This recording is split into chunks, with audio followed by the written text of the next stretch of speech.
On Windows 11, it's possible to install the Google Bard AI chatbot as an app, and this video, we will take you how, similar to Bing Chat, Bard is a conversational chatbot that uses natural language to provide more human conversational answer to complex questions. Hello guys, and welcome back to my YouTube channel, Shaem Tech PD. Today I will discuss how to install Google Bard on Windows 11 from Chrome. I have a request, if you are newer to channel, please subscribe and stay with us. Open Chrome browser, then visit this website.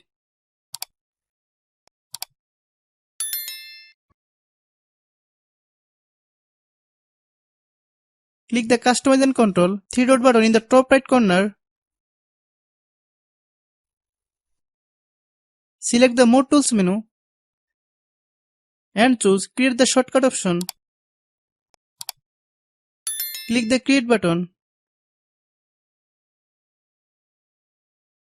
Once you complete the step, Google Chrome will install the progressive web app version of Bard AI on Windows 11.